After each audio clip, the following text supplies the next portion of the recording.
In this video I would like to talk about America, the United States of America, but I will talk about South America as well, and I will talk about white America, but non-white America as well. And I have structured my video in 14 points, like Woodrow Wilson's points, maybe.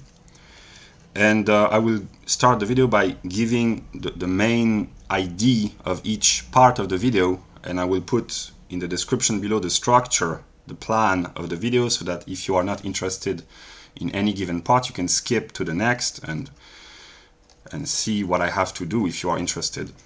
The first part, the first point will be my identity. Who am I, or what am I? The second, I will develop the idea that America, the United States of America, might be the most Hegelian nation on Earth. On Earth, I precise, it's important. The third point, I will develop the idea that whites control America.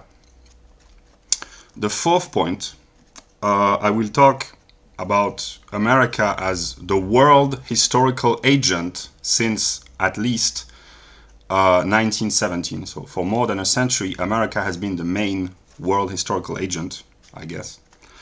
Point 5, I will talk about the question of ethnicity or race in today's America. In the point 6, I will talk about whites in today's America and the figures of consciousness among whites. Point 7, I will briefly talk about American politics and geopolitics. In point 8, I will talk about American culture, cultural Hegelianism, and more precisely about Eminem and Lady Gaga. In point 9, I will talk about blacks in America.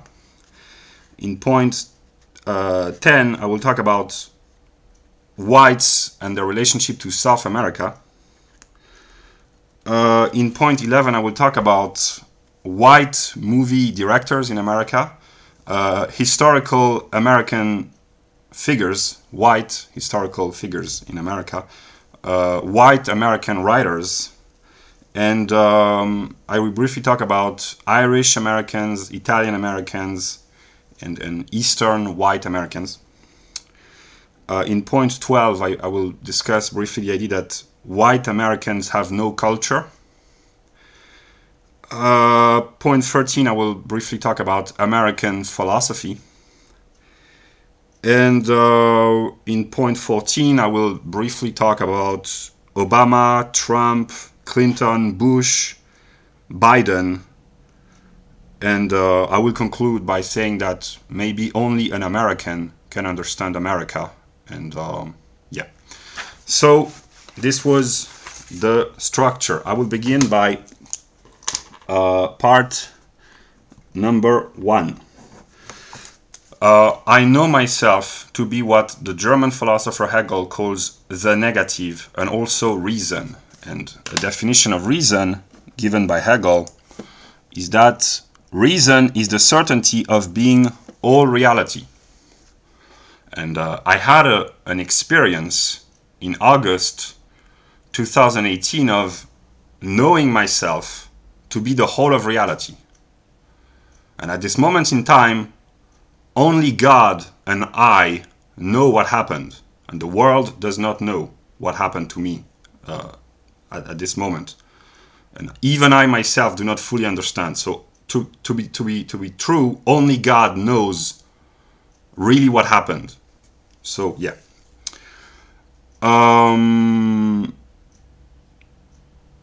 I have recently understood that I have to understand conceptually, rationally, as Hegel says, both the past and the present, what existed before my consciousness and what exists in my consciousness, because the present is the product of the past, and I am starting to understand that I must conceptualize, with my limited capabilities, the entire process of human history. I can make the remark that history is writing itself, because there are historians, politicians, journalists, intellectuals, philosophers, and so on and so forth, who unconsciously write the history of America in this case, but the history of any country, and the history of law, the history of technology, the history of scientific discoveries, the history of women, the history of blacks, the history of whoever. And we, in this day and age, we collectively, the whole of mankind, is in a process of writing its own history from all the perspectives and the points of view. I believe that the historical figures of our day and age are manifestations of what Hegel calls world spirit. And I'm starting to wonder, what do the historical figures, the historical agents, politicians mostly, I'm not talking about intellectuals, but really those who have an influence upon history by being active in politics and geopolitics, so men of power, in the realm of state, power, legislation, law, military, and so on and so forth. And I'm starting to ask myself, what kind of idea do they embody? And I will briefly talk about my personal experience, the experience of the empirical individual that you see here regarding historical agents. The first man I have ever heard of as being influential historically and politically, although I was very young and I had no consciousness of what history and politics were, but I remember the name of Milosevic. And then, when I was 10 years old, there was George W. Bush, bin Laden, Saddam Hussein. In 2002, there was the French election between Chirac and Le Pen. 2007, there was the election between Sarkozy and Ségolène Royal. And in 2008, there was the election of Obama. So these are, when I was very young, between the age of I guess 7 and 16, so I had no conceptual understanding of anything. I was dumb and ignorant. But I remember that if I had to reflect back upon my experience of the world, that I unconsciously knew very vaguely that they were agents of history. Although I had no conscious knowledge of this, but these are the figures of consciousness that I can think of as being manifestations of world spirits between the age of 6 or 7 years old and 16 years old. And now, many years later, I have studied Hegel a little bit, I guess, and I now understand historical political figures as being manifestations of what Hegel calls world spirit. And I know myself to be very arrogant. A part of me is very arrogant, but also a part of me is very humble and very naive and almost stupid. And I have a sense of German innocence and German stupidity within me. The Germans are known partly to be very arrogant, but also to be naive. And a part of me is very dumb. And when I discovered Hegel, I said to myself, well, Hegel was a speculative genius, one of the greatest thinkers ever. What if he was right?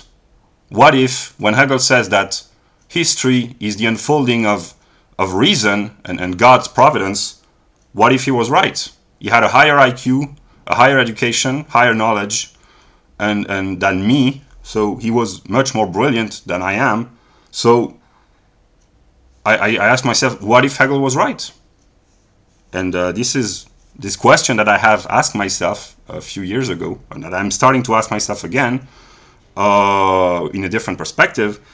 What would be the consequences if Hegel was right? If the political figures of consciousness, both in the past and in the present, are manifestations of world spirit? What if? I will try to adopt this perspective. So, part number 2.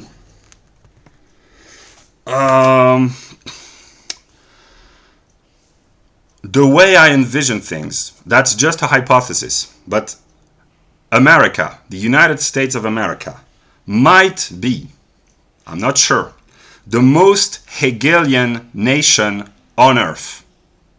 I believe that the most Hegelian nation is Germany, but Germany is above the earth, and it is also within the earth, but it's above, it's complex. But if there is a historical earthly nation which is very Hegelian in today's world, it is the United States of America.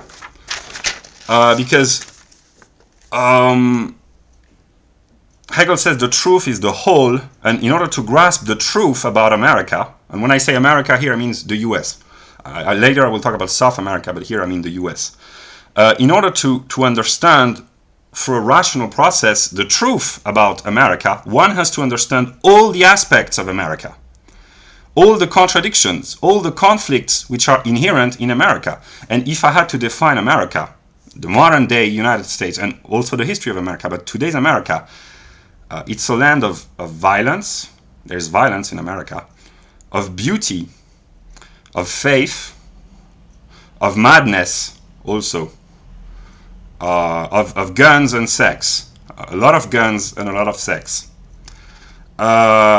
Maybe it is a country of love. We shall see.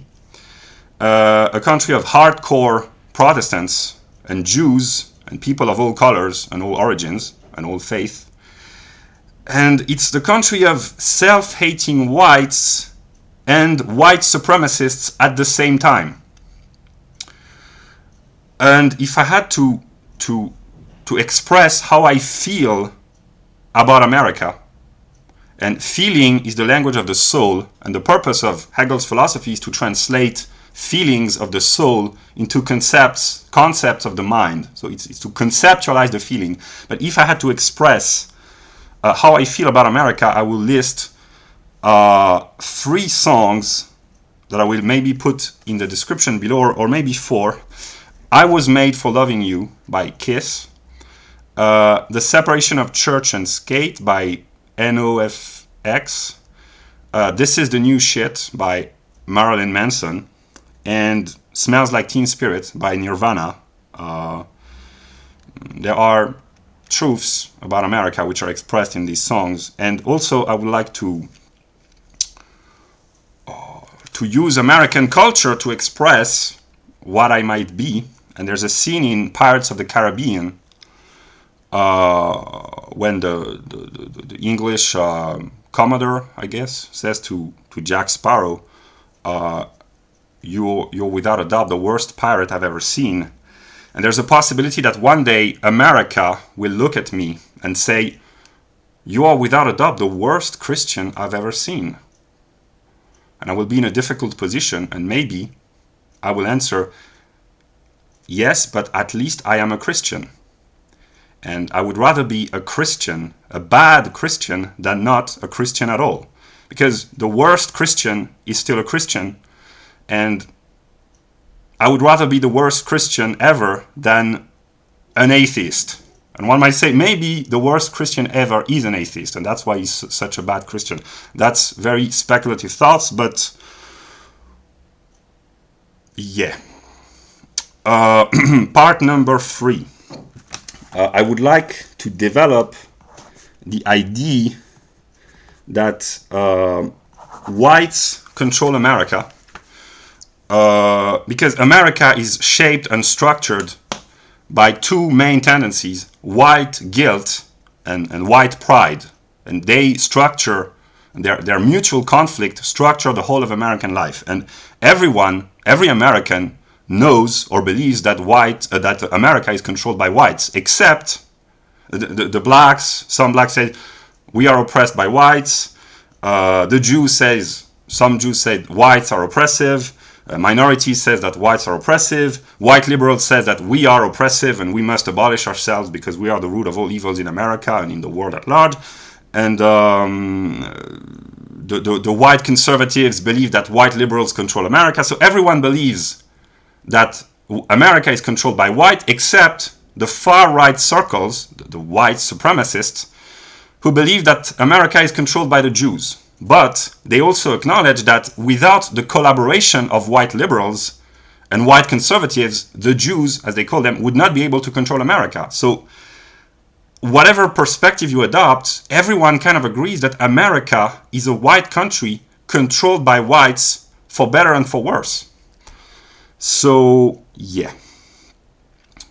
Things exist, and things is a very abstract concept, but I would say that things exist in America to the extent that whites tolerate their existence. America is the way it is because whites allow America to be the way it is. Point number 4. Since at least 1917, America has entered the world stage as the main historical agents. By entering World War I to defeat the Germans and the Balfour Declaration and to help the British and so on and so forth, America made its entry on world historical stage. Before that, they were isolationists, and I know that in the 19th century, I don't know if it's true, but it's probably, or it has been, it was at the moment, the most creative century in terms of technological and scientific innovation concentrated in one single country. It is America. This idea comes from Michael Hart. I have not checked whether it is true, but if it's false, we shall know eventually. But there's a possibility that the creative spark that shined in America in the 19th century was the most concentrated ever. Maybe it's surpassed Athens of the 5th century BCE, we don't know. And maybe 21st century will go even further, I don't know, but yeah. But in the 19th century, America was mostly focused on America. It has its own inner problems to solve.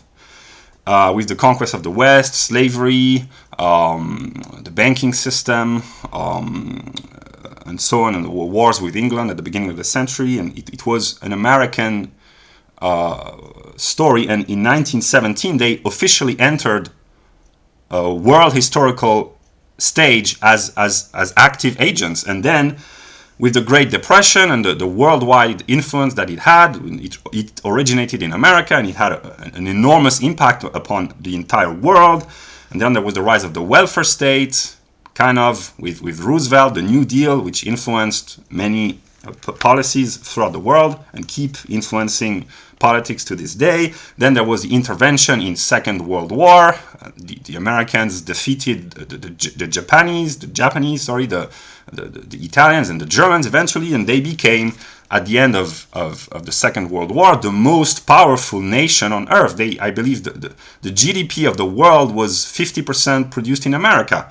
And there was the Cold War, there was the Cold War with Stalin, the communist witch hunt, the Cuban Missile Crisis, the landing on the moon, the leftist revolution, the cultural revolution of the 1960s, which has had a tremendous influence upon the entire world, the peace movement, the Vietnam War, the Reagan years, which influenced economics in England and in the world at large, and the cultural Marxism, as we call this today, has been a tremendous influence both in white countries and overseas. America won the Cold War, but it is often said that they lost the cultural war. But the cultural war was being waged in America with the collaboration of white leftists. There were Jewish influences, but white leftists collaborated.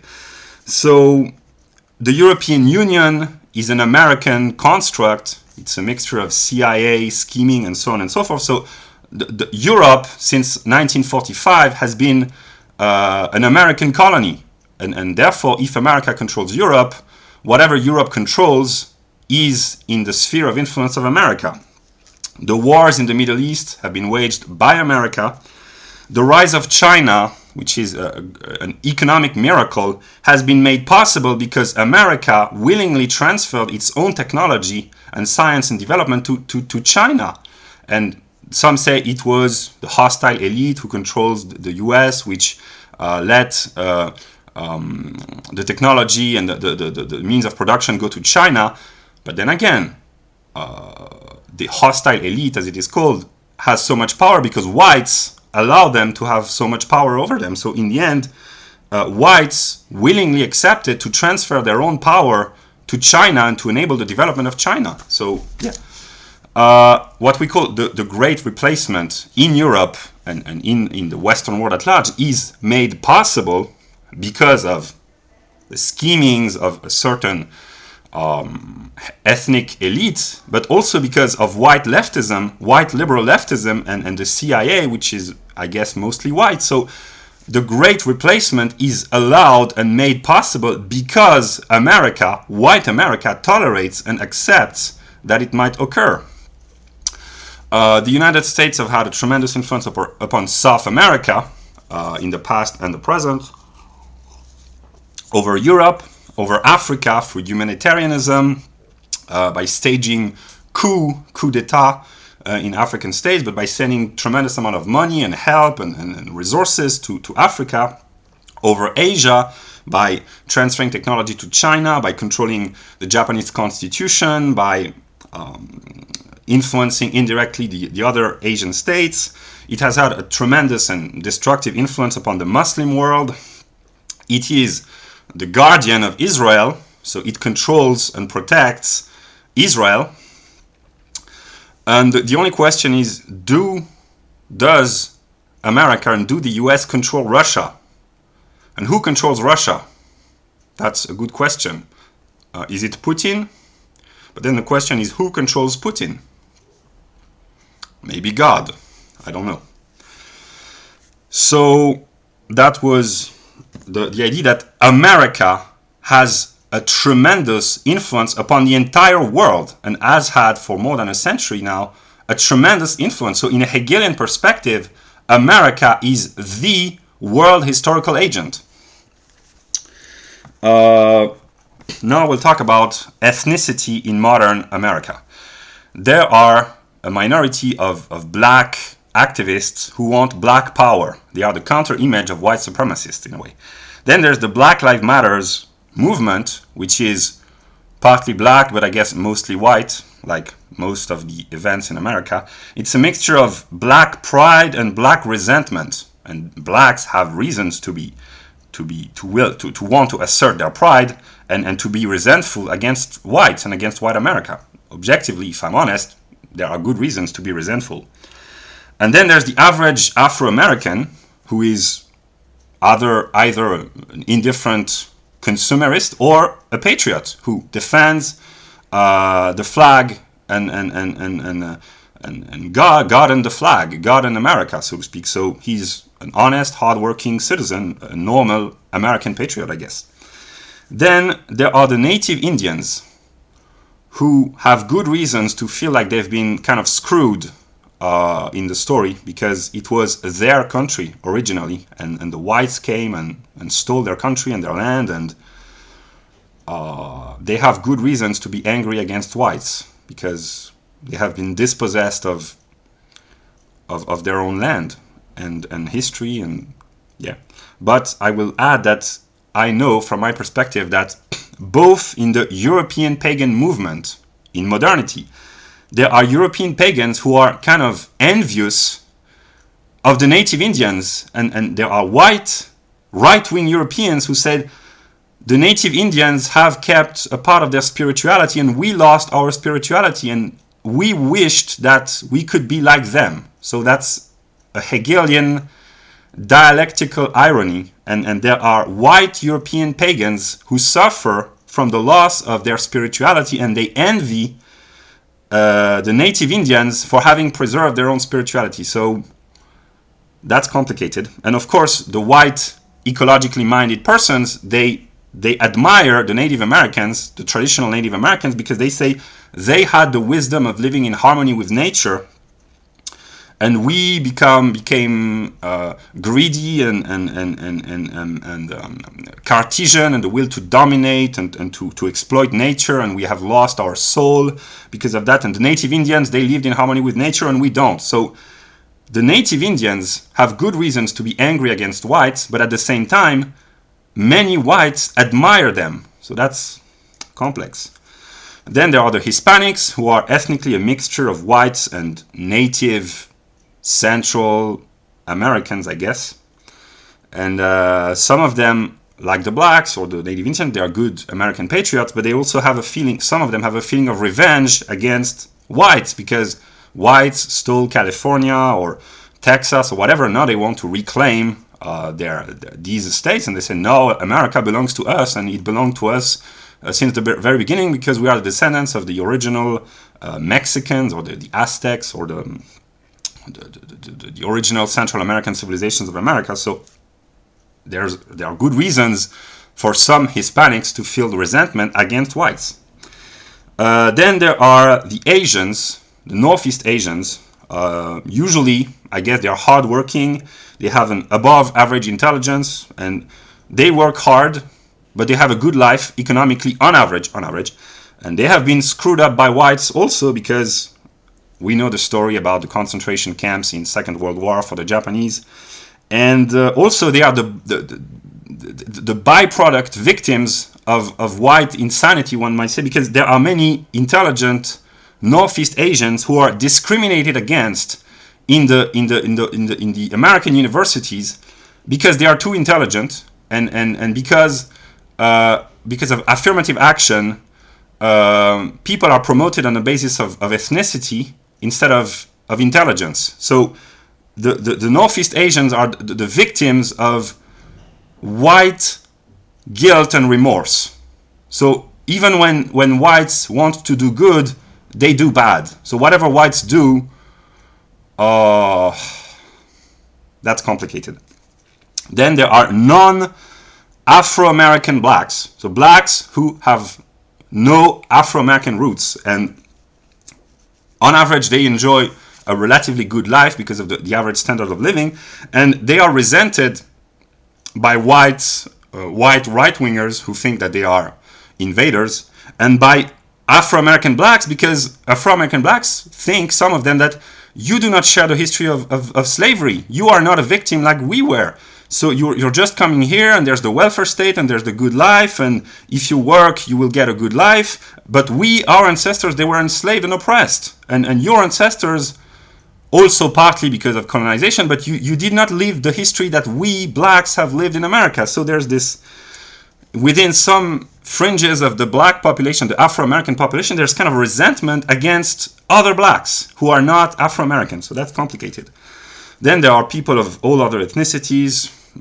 Probably every ethnicity in the world is represented to some extent in America. And of course there are the Jews. And the Jews, mostly Ashkenazi Jews, are dominant economically, culturally, politically in the US, and it is often said that the United States of America is the center point of world Jewry. Yeah.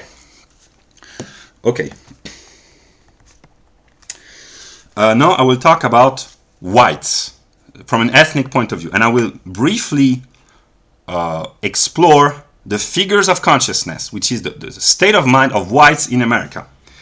The first thing which strikes the average observer is that white America is full of guilt and shame and remorse, and especially the higher you climb the hierarchy, the higher the shame and the guilt. And the white liberals are often very intelligent whites with a good social status, and the more privileged they are, the more guilty they feel. They feel guilt, remorse, and shame for white history, white slavery in America, for white oppression, white racism, and so on and so forth. And they even feel guilty for all the crimes of the white race ever, because they are white and they feel a partnership in crime with all the whites ever. So yeah. And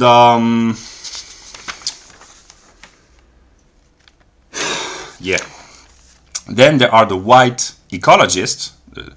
They are also partly guilty, but they are not in this schizophrenic relationship to themselves. They are more positive, and there is a development of a worldwide ecological consciousness driven by peoples of all nations, of all countries, but driven, not mostly, but an important impulse in this rise of ecological consciousness comes from whites.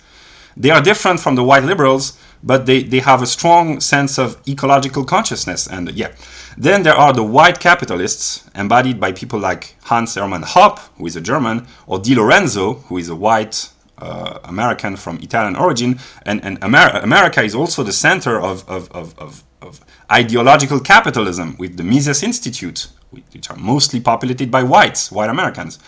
Also, America is the center of white communism, of people like Zizek and Alain Badiou.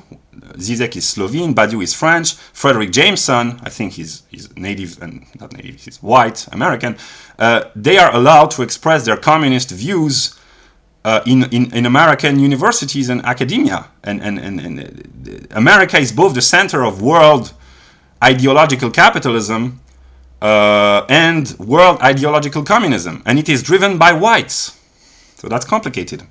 Then there are the white patriots, and one could say that the most authentically white American is probably Ron Paul, because in his view he is not white. He promotes a patriotic constitutional view of America, and it is a way of negating white identity, but not in the leftist liberal sense, by feeling guilt and shame and remorse, but by transcending this need of self-negation by adopting a patriotic spiritual view, because the Constitution is a product of spirit.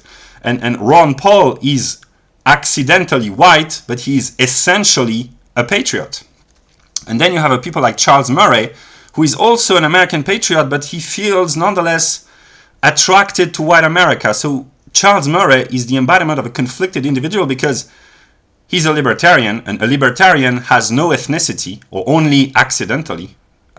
But he feels nonetheless attachment for white America.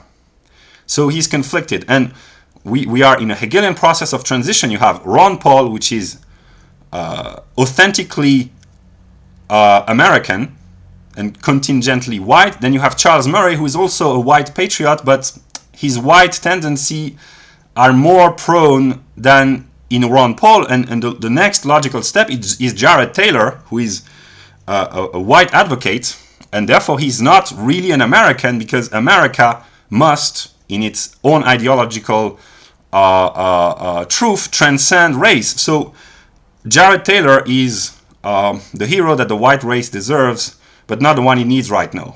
And I will use American culture. You wanted us to be decent men in an indecent time, but you were wrong, Jared. So American culture expresses deep truth about spirit, because culture is spiritual. And then the next step, so Jared Taylor is the presentable, acceptable advocate for whites. And the next step is Richard Spencer. He's arrogant, he tries to be funny, he's already partly negative. He's a despised figure, but he's an ambiguous figure. He's already crossed the border, if one may use the term. He's already in the negative, but he's not fully negative. The fully negative embodiment of white consciousness in today's America is Andrew Anglin. He's really negative. He's a neo-Nazi, and it is part of America as well. So you have the hating whites on the far-right fringes, like Andrew Anglin, and the self-hating whites on the other fringes, the radical left-wing white liberals who want to negate the white race because they feel guilty of being white. So you have these polar opposites which are united in their being white. Okay, now you have the New Age movement in America, which is also influenced by whites. Someone like Neil Walsh, he's white, and he's an influence on the New Age movement. And the guy who made videos in the Alan Watts, is that it? The New Age spiritual teacher. So the New Age is predominantly white movement inspired by Buddhism, Oriental wisdom. We find whites again. Then we have cosmotheism, which is developed by William Pierce, who was a far-right white supremacist, one could say, but he developed a cosmic view of the white race. So cosmotheism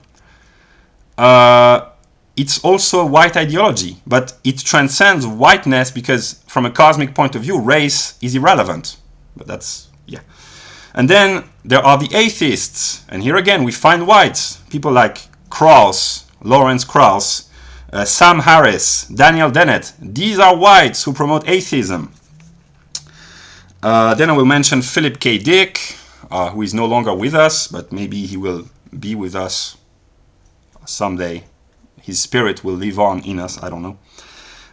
Who had a religious experience in March 74 and wrote a book, The Exegesis, and he wanted to found a new religion, which was a very old religion, and someday people will read Philip K. Dick and will understand, hopefully, the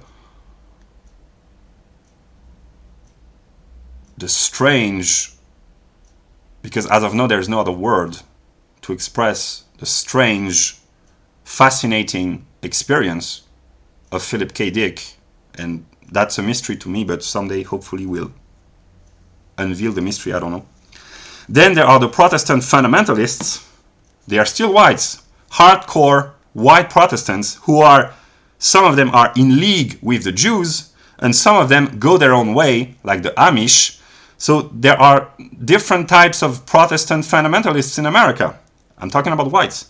Then there's the figure of Eugene Michael Jones, a hardcore Catholic of America. An American Catholic.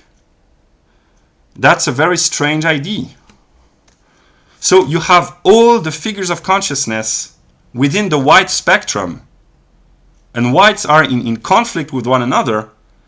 And yeah, and then I forgot there are the white pagans, people like Scarlett Ravenswood, Stephen Flowers, Carolyn Emmerich. These are whites who want to return to their ethnic and spiritual roots, which are European. So there are white Americans who do not feel white, but they feel European, and they want to come back to their spiritual homeland, which is Europe, and maybe even Germany.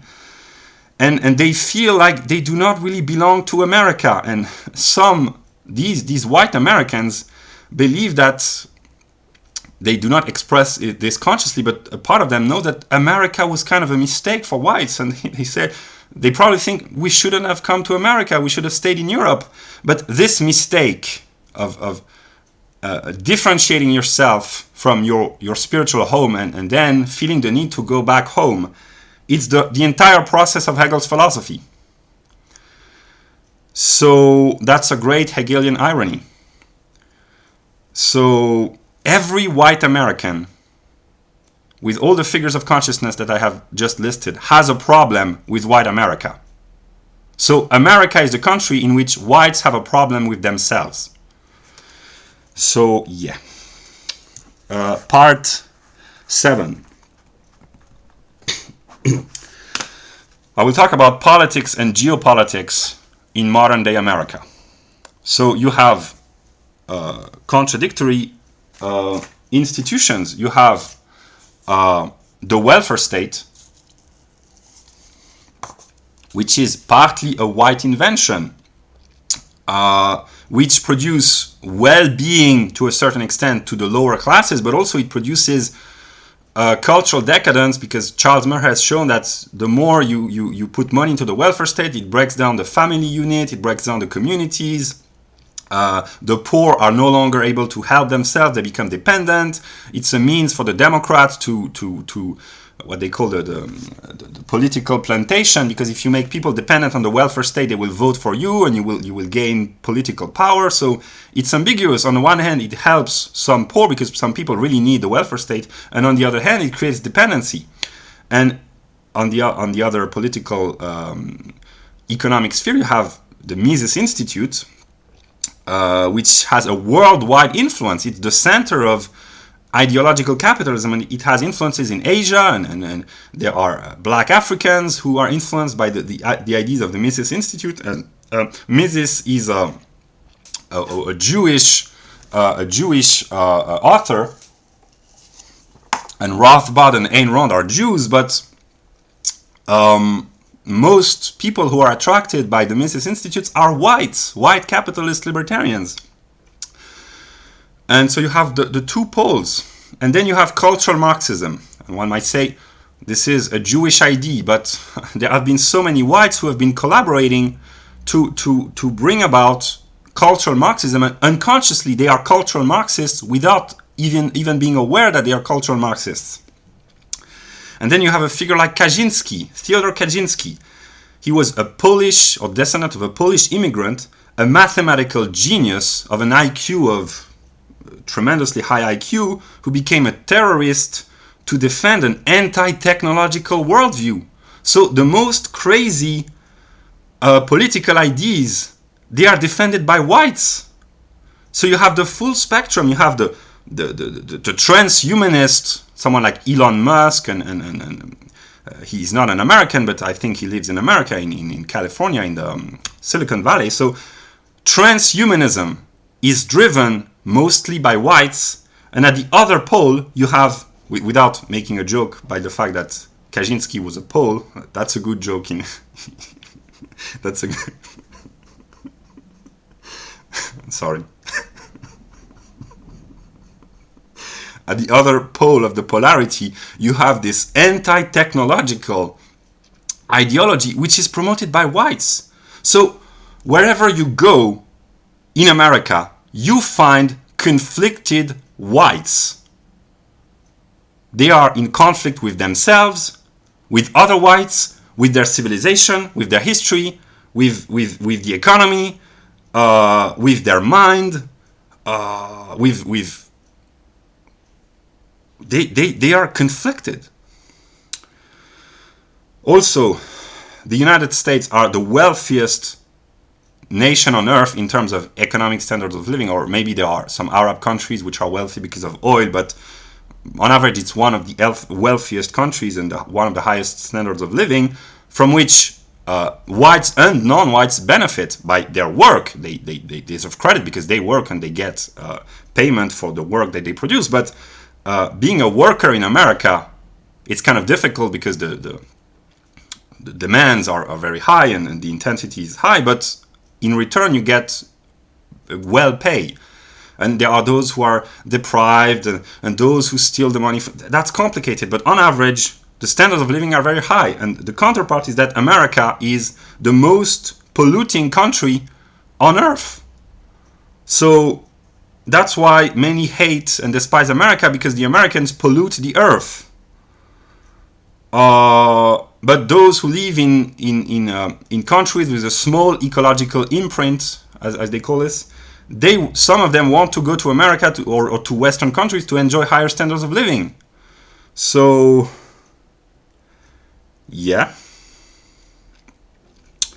On the geopolitical spectrum, American ideas pervade the entire world. Everyone in the world is either an American by embracing capitalism, democracy, or liberalism in a sense of anti-racism, feminism, transgender ideology, and so on and so forth. So everyone in the world is either American, influenced by America, or is an anti-American.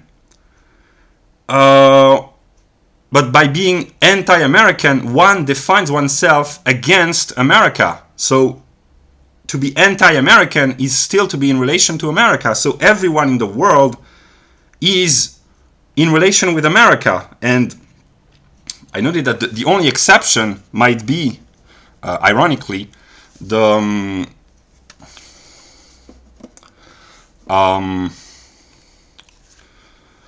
Native Americans.